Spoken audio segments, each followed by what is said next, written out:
Bueno, muy buenas tardes para todos. Muchísimas gracias a los que llegaron puntualitos. Vamos a empezar nuevamente este año nuestro curso de fisiología, que es un curso que está enfocado a algunos de los eventos fisiopatológicos que suceden en el cuidado crítico pediátrico, que nos interesa a los intensivistas estudiar y que en general se reparte en diferentes módulos a través de 2 años de entrenamiento. Este es el primer módulo que empieza con un curso de fisiología pulmonar. Quiero agradecer a todos los que llenaron la encuesta previa al inicio de este curso para tratar de mejorar algunos de los puntos y los temas. Traté de tomar la mayor parte de las recomendaciones que se hicieron ahí. Entonces, sin más preámbulos, vamos a empezar el día de hoy. Para esta oportunidad vamos a empezar el módulo de fisiología pulmonar y vamos a empezar con un tema básico muy importante para todos, que es lo que tiene que ver con distensibilidad o compliance y resistencia. Este módulo, esta charla está a cargo de la doctora María Juanita Medina Barragán, Juanita María, no María Juanita. Juanita es fellow de segundo año de cuidado intensivo pediátrico de la Universidad Nacional de Colombia. Ella preparó su charla con anticipación, como son las reglamentaciones del curso, y recibió retroalimentación de sus profesores. Entonces, adelante, Juanita. Tienes 40 minutos. Bueno, muy buenas tardes. Como dijo el profe, mi nombre es Juanita Medina y el día de hoy vamos a hablar entonces de una parte de la mecánica pulmonar que es muy importante, que es la distensibilidad y la resistencia, especialmente fijándonos como en la fisiología normal. Dentro del contenido que vamos a abordar en esta exposición, vamos a hablar de algunas generalidades, específicamente algunos principios físicos que se aplican a la mecánica pulmonar. Abordaremos luego cada uno de los conceptos específicos de distensibilidad y resistencia y finalizaremos pues con algunos comentarios y posteriormente la realización del taller.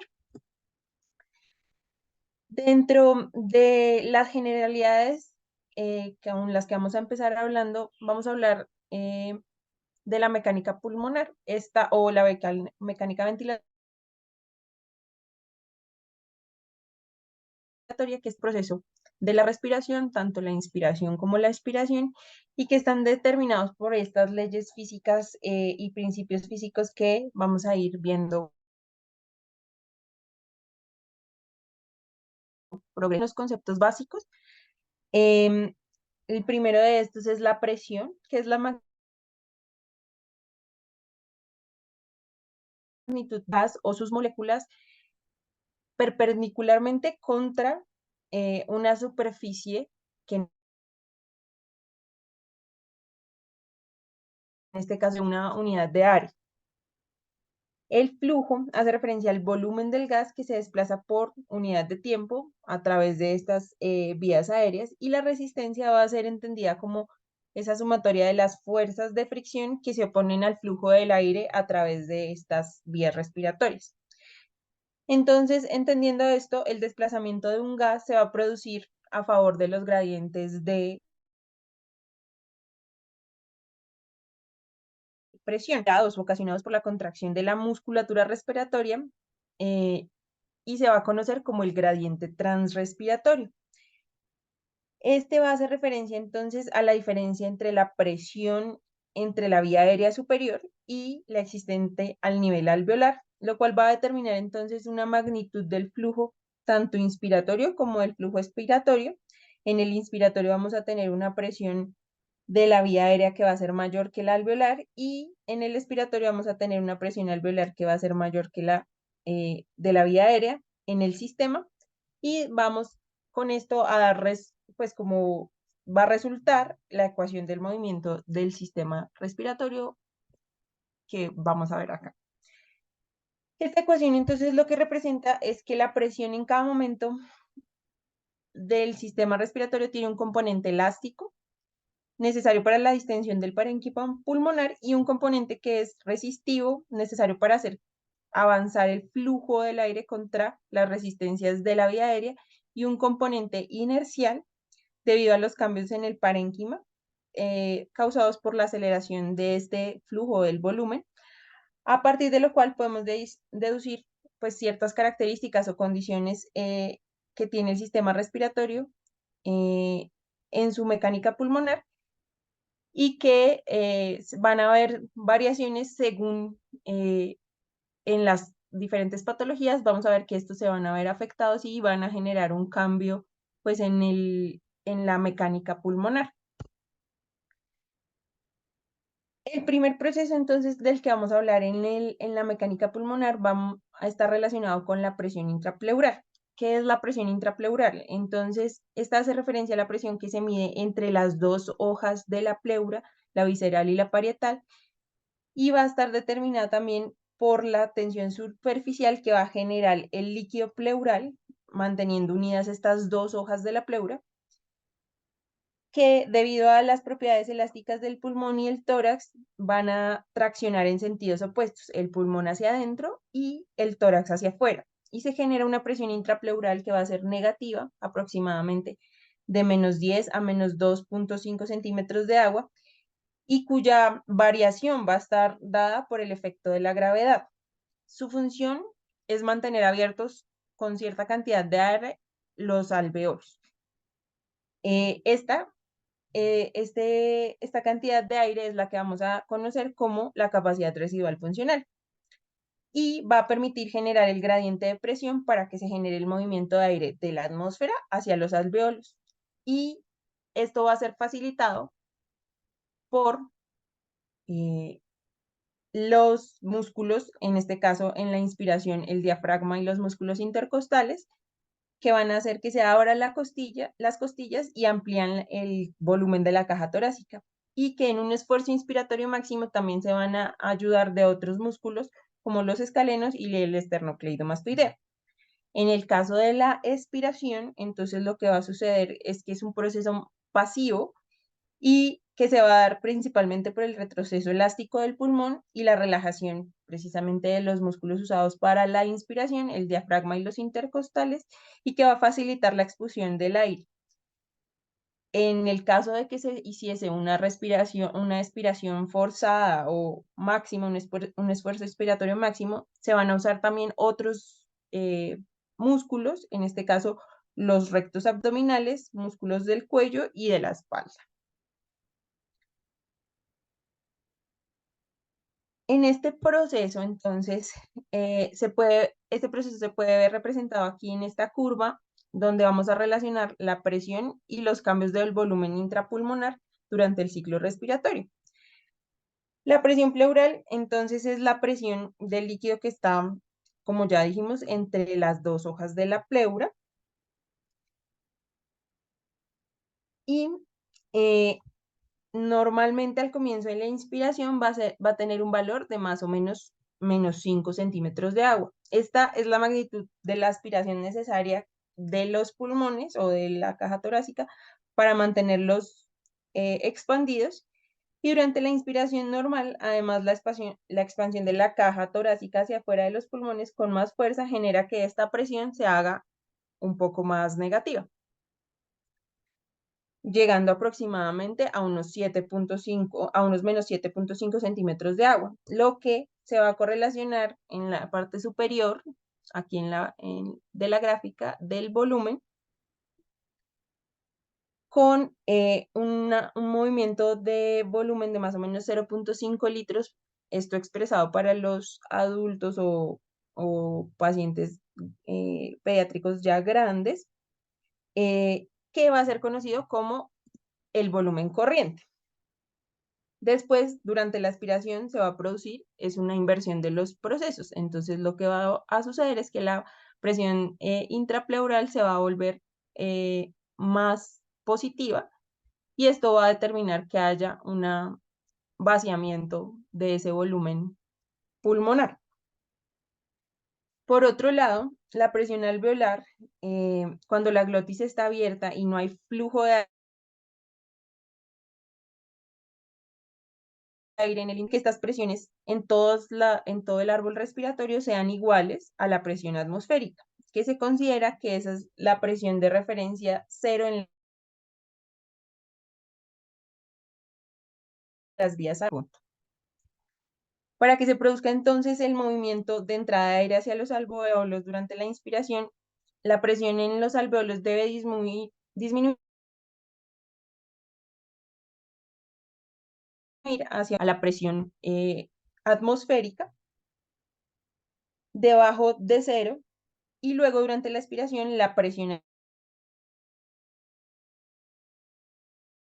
alveolar centímetro de agua, lo que va a forzar la salida de ese volumen corriente que precisamente habíamos inspirado. Así que la presión transpulmonar va a ser presión alveolar y es una medida de las fuerzas elásticas de los pulmones que tienden a colapsarlos en todos los momentos de la respiración, denominadas la presión, la elasticidad y del pulmón y la elasticidad de la caja torácica. Entonces, pasando, vamos a abordar en la exposición, la distensibilidad es la capacidad del pulmón para dejarse distender, o sea, para que el gas insuflado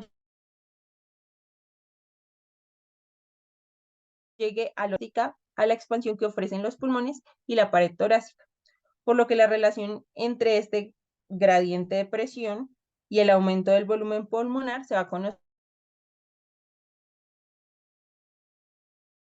como es la suma de la distensibilidad pulmonar y la distensibilidad de la caja torácica, que puede medirse en forma exacta trazando una curva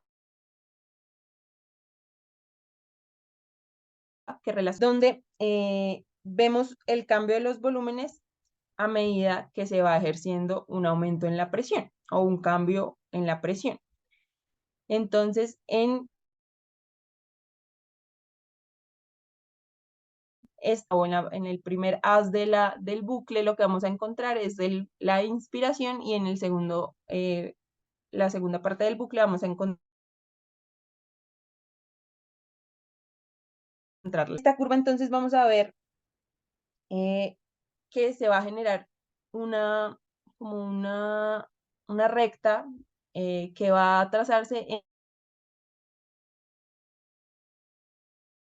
entre la pendiente que se genera en esta recta va a ser lo que conocemos como la distensibilidad. Adicionalmente, la elastancia, que también vamos a hablar más adelante, va a ser una curva o va a ser la pendiente de la curva completamente inversa.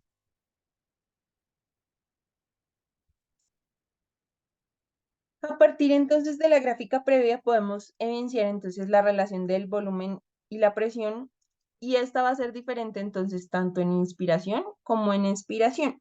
Cada una de las curvas se registra modificando la presión pleural en escalones pequeños y midiendo en el volumen pulmonar, que el volumen pulmonar llega a un nivel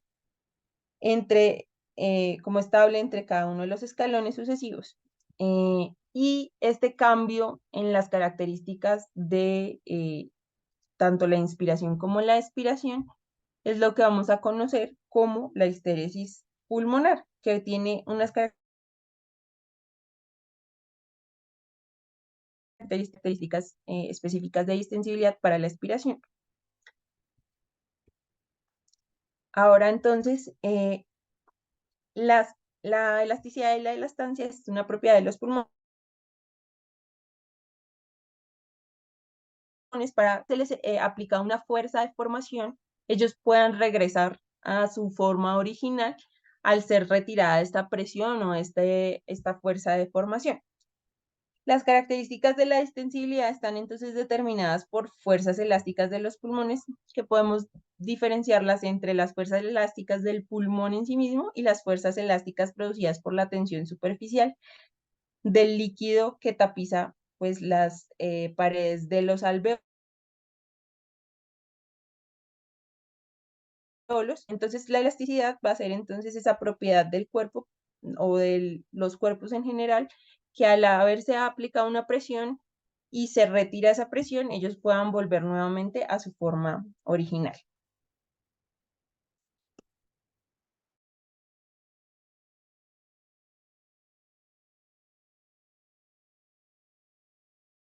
Determinación de la distensibilidad va a ser la tensión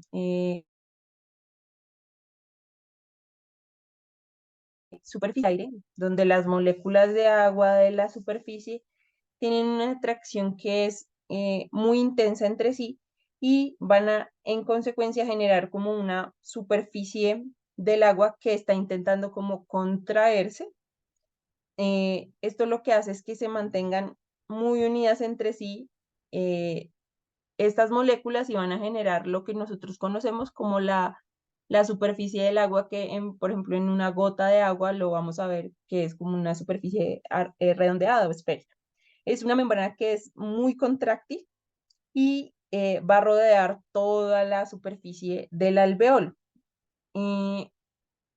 Asimismo, se va a comportar dentro del alveolo, entonces es una superficie de agua que intenta contraerse y que se va a oponer al aire que entra de la atmósfera. Entonces lo que va a intentar hacer esta tensión superficial es extraer o hacer que salga el aire de los alveolos. Y al hacerlo, pues lo que va a generar es que el alveolo se colapse. El efecto neto es producir una fuerza contráctil elástica de todo el pulmón que se denomina la fuerza elástica de la tensión superficial. Y para ello, entonces, el cuerpo desarrolló una sustancia que está presente en los alveolos pulmonares y que en contacto con el agua va a modificar su tensión superficial. Este está formado entonces por una mezcla de proteínas y lípidos secretadas por los neumocitos tipo 2 y que son unas células en forma cuboidea que recubren aproximadamente el 5% del alveolo pulmonar. La principal función de esto es disminuir la tensión superficial, facilitando la expansión del alveolo. La composición del surfactante, sobre todo dipalmitoilfosfatidilcolina, proteínas en un 10% y lípidos en otro 10%. Esta dipalmitoilfosfatidilcolina es la principal, pero las otras componentes, tanto proteínas y lípidos, van a ejercer además una función de protección o defensa contra algunos patógenos que podemos inhalar durante la respiración. La producción insuficiente de este surfactante pulmonar va a condicionar que, pues, por ejemplo, como en los prematuros, se genere la enfermedad de membrana hialina, estar caracterizado por una pues, alta colapsabilidad de los alveolos, que van a disminuir pues, el intercambio gaseoso. Para ello, entonces, esta ley física postula que entre más grande sea el radio de una esfera, mayor será la tensión necesaria en la pared para soportar una presión. En situación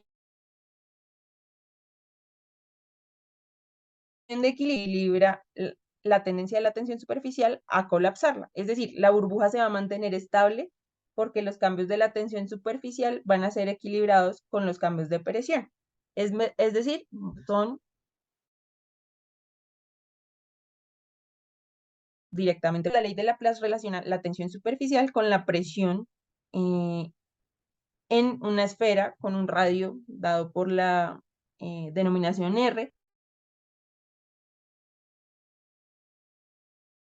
Presión en la luz de los alveolos estará determinada entonces por la tensión superficial en el radio de esto. Y tenemos entonces que los alveolos pequeños van a desarrollar una mayor hacia los alveolos de mayor tamaño y los alveolos de pequeño radio se colapsarían sin poder expandirse.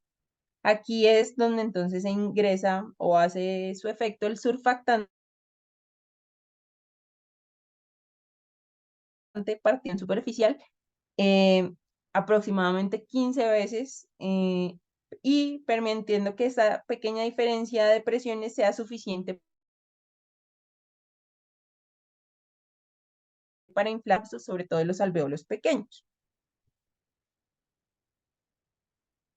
Por otro lado, para seguir analizando las propiedades de las estructuras elásticas del sistema respiratorio, se cuenta también con la ley de Hooke, la cual relaciona que el delta o la diferencia de presiones es proporcional. La constante de proporcionalidad, conocida como K, o sí, en la letra griega kappa,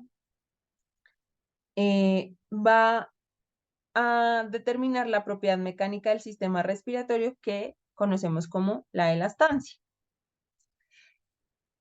Esta elastancia se define como la presión por unidad de volumen. Entonces ya habíamos determinado que la distensibilidad era el delta de presiones sobre la unidad de presiones sobre la unidad de volumen. Esto se utiliza, o esta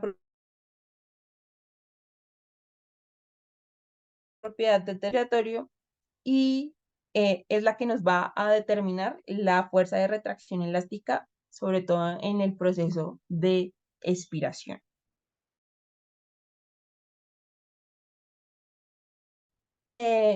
Factores podrían determinar entonces la distensibilidad. Dentro de ellos entonces tenemos el tamaño corporal, la capacidad residual funcional y otros linealmente, por ejemplo, al tamaño del paciente o al volumen pulmonar. El sexo, para la misma altura corporal, las mujeres tienen una capacidad vital forzada que es más pequeña. Esto se debe a que los hombres tienen menos grasa corporal y más contenido muscular que las mujeres. Entonces, la distensibilidad es la edad donde el volumen residual, la capacidad vital forzada y la capacidad residual funcional sean a ritmos diferentes con los cambios correspondientes a los volúmenes pulmonares. En promedio, la capacidad residual funcional aumenta alrededor de 16 mililitros por año. La postura es otro de los factores que puede determinar la distensibilidad, como por ejemplo pasar de una posición erguida, sentada, por ejemplo, a una posición supina funcional, residual funcional. Estos cambios van a ser causados principalmente por el aumento de la presión del contenido abdominal sobre el diafragma en la posición supina y que lo va a desplazar en forma cefálica en dirección. La obesidad también se describe como uno de estos factores porque puede afectar los volúmenes pulmonares. También puede haber aumento de la grasa abdominal que también va a restringir el residual funcional y que va a generar pues un efecto como de restricción para la ventilación.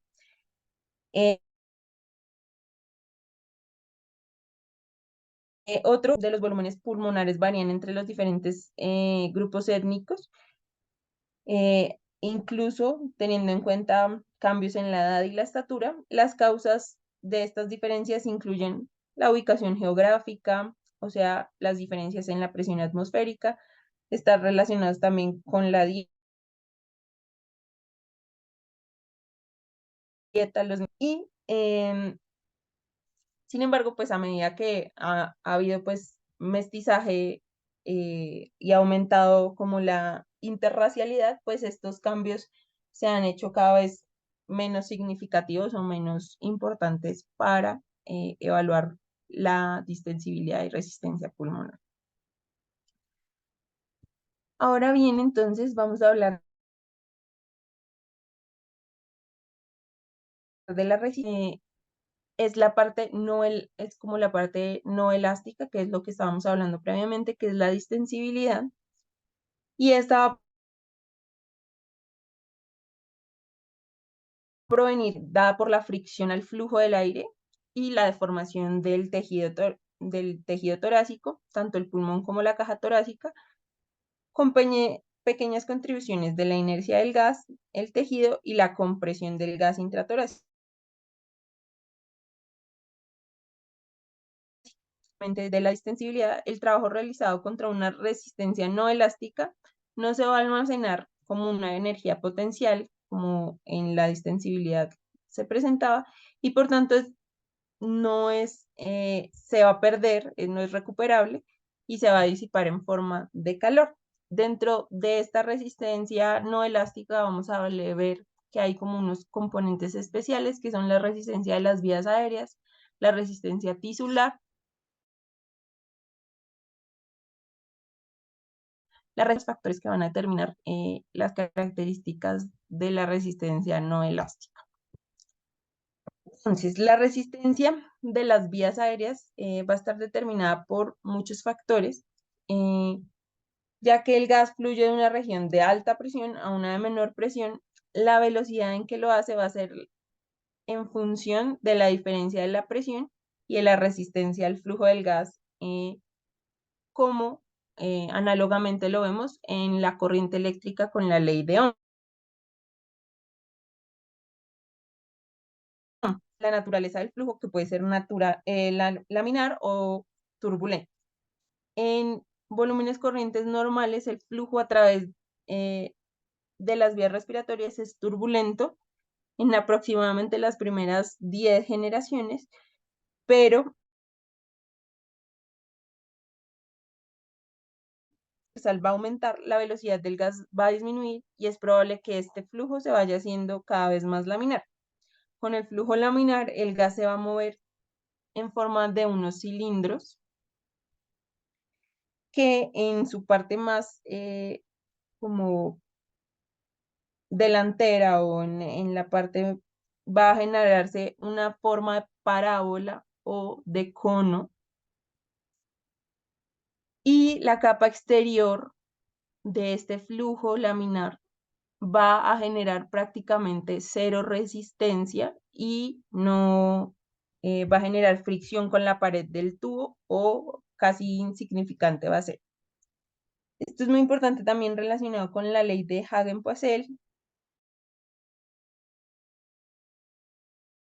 que de el radio de un cilindro o de un tubo va a producir un aumento en la resistencia del sistema respiratorio. Aquí es importante tener en cuenta que la constante de proporcionalidad de esta propiedad es la que vamos a conocer como resistencia. Entonces, acá vamos a ver que la resistencia es proporcional a la viscosidad, a la longitud, e inversamente proporcional al diámetro del...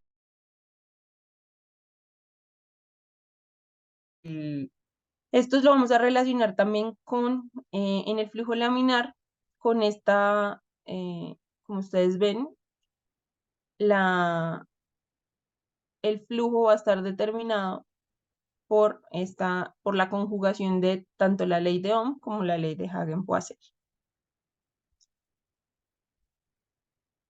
En, en las vías respiratorias, en general, el flujo no es solamente o turbulento o laminar, sino generalmente es una mezcla de estos dos tipos. Con el flujo turbulento, el patrón es irregular, la fricción del gas y la pared se vuelve un poco más relevante y la densidad del gas va a modificar su flujo. Además, el flujo elevado, particularmente en tuberías ramificadas como son las del sistema respiratorio, se va a hacer cada vez más turbulento, y el frente que veíamos que era cónico o parabólico del flujo laminar va al extremo del tubo, no vaya a llegar gas fresco hasta que la cantidad o el volumen total del tubo sea purgado por este flujo.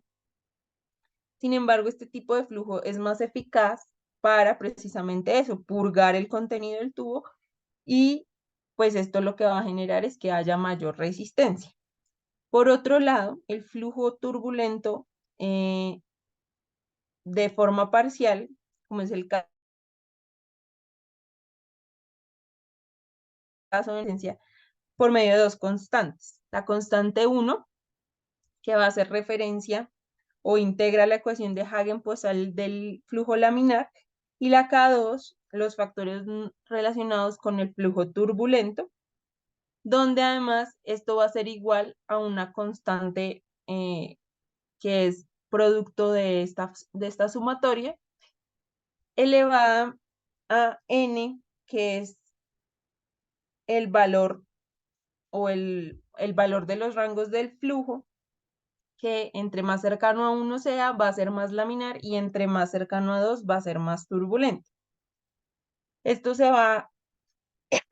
perdón, se va a expresar entonces en kilopascales, y este flujo va a ser, este gradiente de presión va a ser igual a 0.24, que es el flujo, elevado a 1.3, que va a determinar pues las características de este flujo, y esto es lo que nos va a relacionar la resistencia en el sistema respiratorio.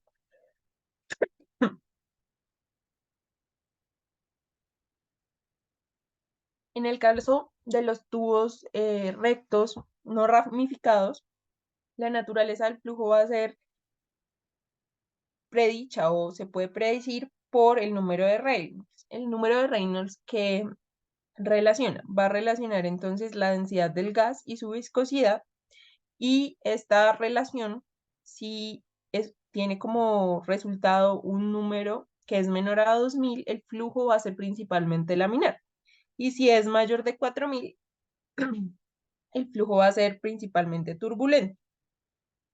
Entre estos dos valores, 2000 y 4000, vamos a encontrar los flujos mixtos, que son los que generalmente están en la vía aérea.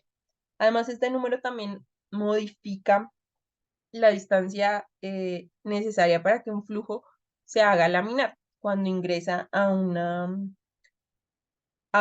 pues como en un tubo. Por lo que un valor bajo del número de Reynolds no solo va a disminuir la resistencia, sino que va a permitir que un flujo que era turbulento eh, se convierta en un flujo laminar de forma más rápida. Eso se conoce como la longitud de entrada, el tiempo en que o la distancia en que se demora el flujo turbulento en volverse laminar.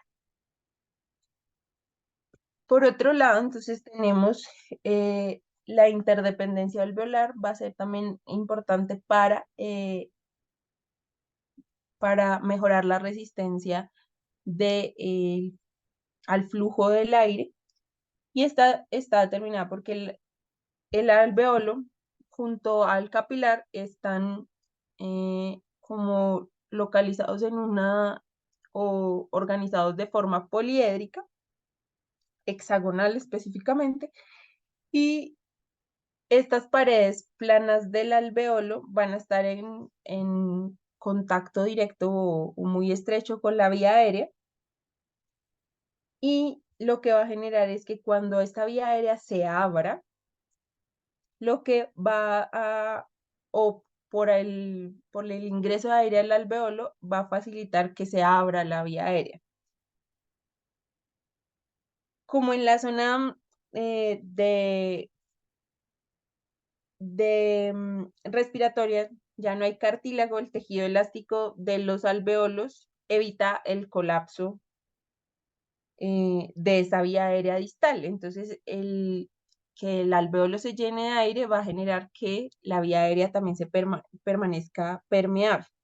Esto va a ser dado gracias a la red de colágeno y elastina pues de las estructuras tanto del alveolo como de la vía aérea, y que va a generar que los alveolos se genere una fuerza contráctil elástica pues que ya conocemos como la tensión superficial, y que va a determinar que el tamaño del alveolo esté determinado por las fuerzas de superficie y el tejido.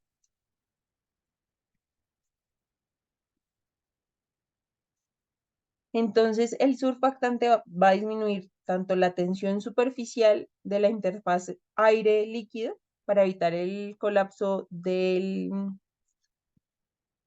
del alveolo y eh, va a proporcionar entonces una distensibilidad o una compliancia pulmonar mayor.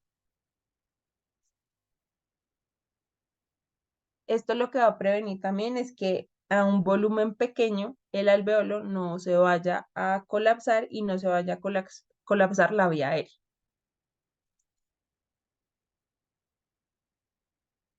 Otro de los puntos importantes para la resistencia es la resistencia tisular, que se va a originar en los tejidos del pulmón, como la pared torácica. La magnitud normalmente está infraestimada, o sea, generalmente eh, es muy pequeña y hace referencia como a la renuencia de las estructuras de los pulmones y de la pared torácica a cambiar de forma durante la respiración. La resistencia de esos tejidos representa casi la mitad de la resistencia total del sistema respiratorio. Eh, Esto fue como descrito también, que es este diagrama que les muestro acá, eh, por la teoría de D'Angelo y colaboradores, más o menos en 1955, que estaban buscando como un modelo para explicar la resistencia tisular. Entonces muestran que la insuflación de los pulmones se representa por el movimiento hacia arriba de la barra de los muelles, o sea, y los muelles representan la elasticidad o la elastancia,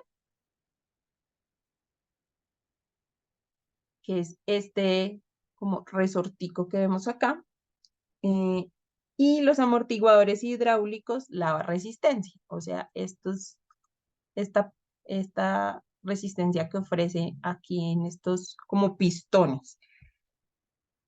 Y el muelle en el amortiguador hidráulico en serie de la derecha le va a dar pues está relacionado con la dependencia del tiempo y está relacionado con la resistencia del tejido, la resistencia tisular. Y de este lado va a estar relacionado con la resistencia principalmente de las vías respiratorias.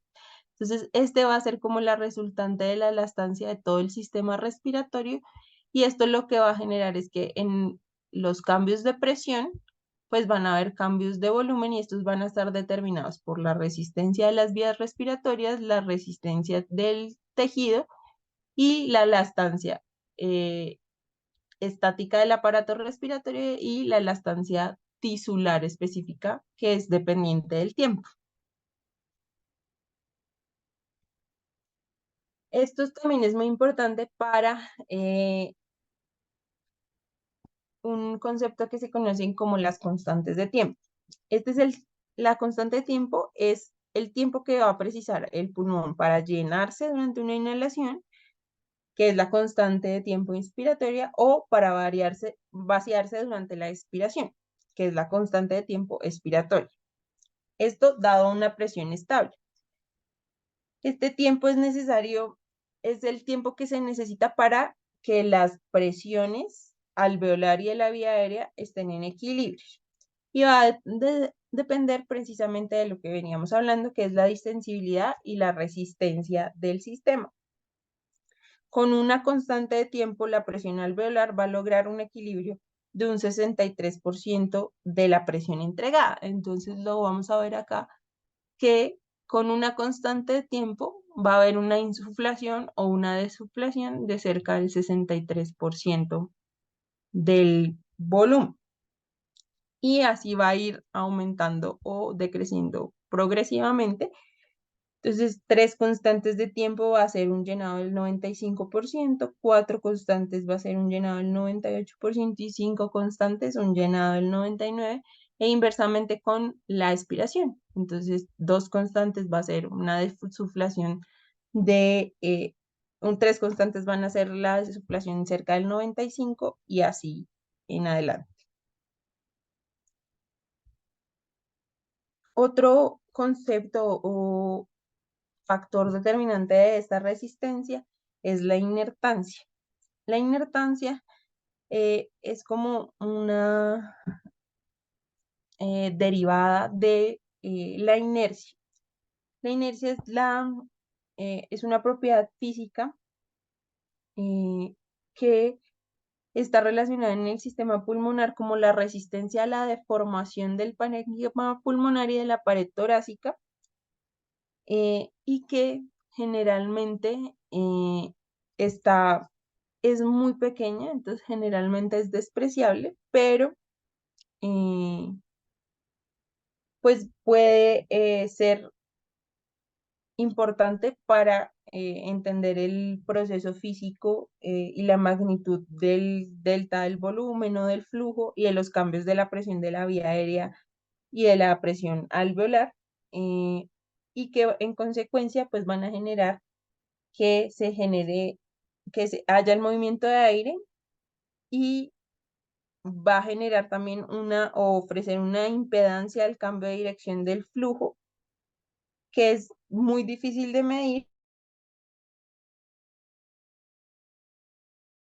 completamente despreciable, pero que puede ser muy útil en ventilaciones de alta frecuencia, como lo vamos a ver más adelante en el curso.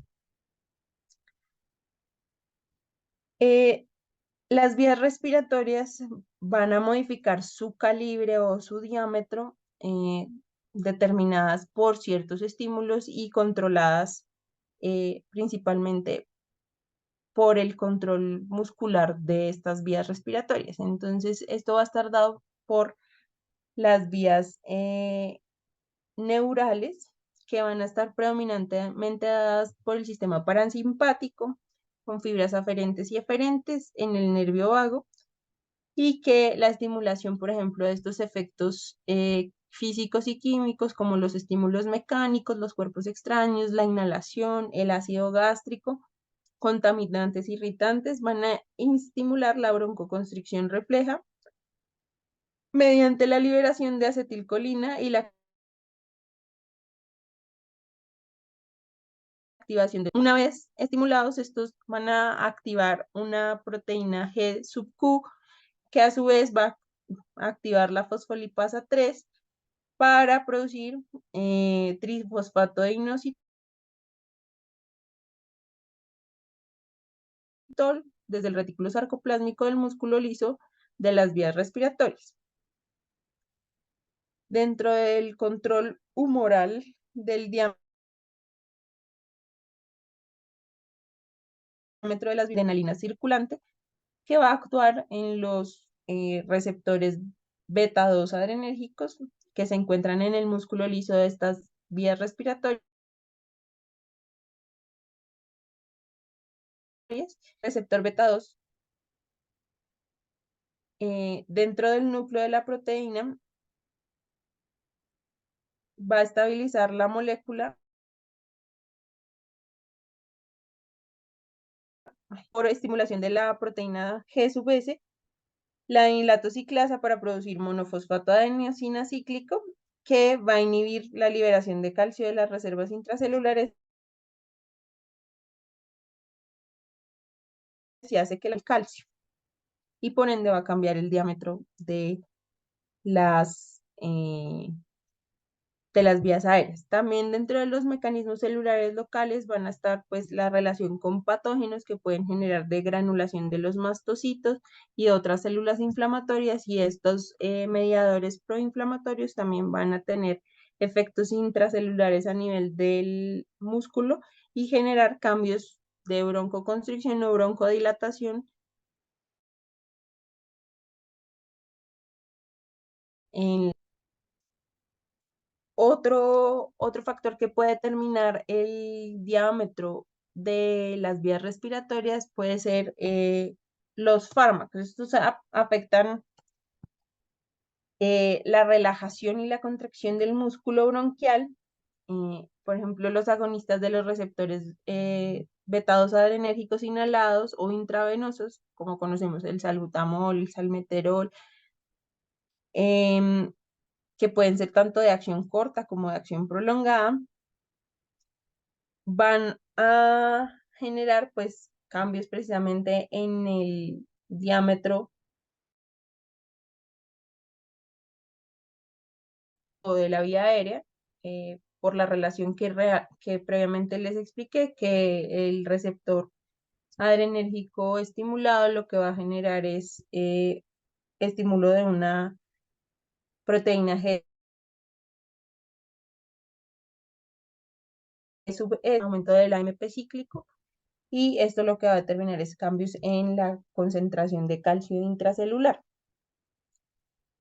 Otros medicamentos, como por ejemplo los bloqueadores o anticolinérgicos inhalados, como el ipratropio, también son que pueden ser útiles en algunas enfermedades y también tienen formas de acción tanto corta como prolongada, igual que los beta-2 adrenérgicos. También tenemos los antagonistas de leucotrienos que van a actuar precisamente en esto que hablábamos como de la mediación de las citoquinas y la respuesta humoral del control del diámetro de los bronquios, y los inhibidores de la fosfodiesterasa que van a alterar pues la descomposición del AMP cíclico y pues van a prolongar entonces la acción de las moléculas broncodilatadoras endógenas principalmente. Y pues eso era como lo que les quería contar sobre la resistencia y la distensibilidad el día de hoy.